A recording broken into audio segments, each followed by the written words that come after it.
রোজা রাখা অবস্থায় আপনি বেশি বেশি জিকির করবেন। কি করবেন?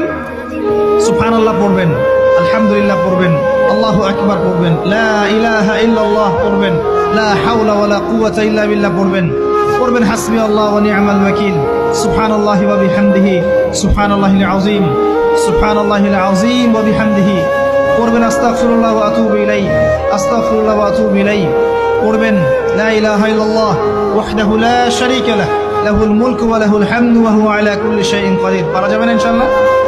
বেশি বেশি পড়বেন।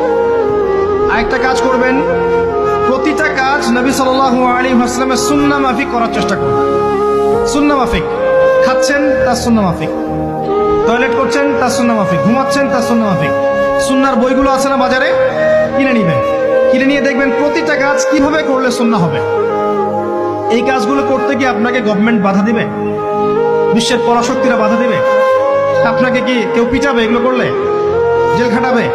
এগুলো আমাদের ব্যক্তি স্বার্থের ব্যাপার, ইচ্ছা করলেই করা যায়। এই ইচ্ছাটা আল্লাহ পাক আমাদের অন্তরে জাগ্রত করুন, আমিন। একটা কাজে কথা বলবো, নর্মালি আমরা ফরজগুলোতে বেশি ফোকাস করি, ফরজ ওয়াজিবে। রমজান মাসের সুন্নত মোস্তাহাবে ফোকাস করতে হবে। রমাদানে একটা নফল আপনাকে ফরজের নেকি দিয়ে দিবে ইনশাআল্লাহ, রমাদান একটা সুন্নাহ আপনাকে ফরজের নেকি দিবে ইনশাআল্লাহ। তো রমজান মাসে শুধু ফরজ নয়, একটু সুন্নাহ সালাতগুলো, নফল সালাতগুলো একটু বেশি বেশি করার চেষ্টা করি। আল্লাহ পাক তৌফিক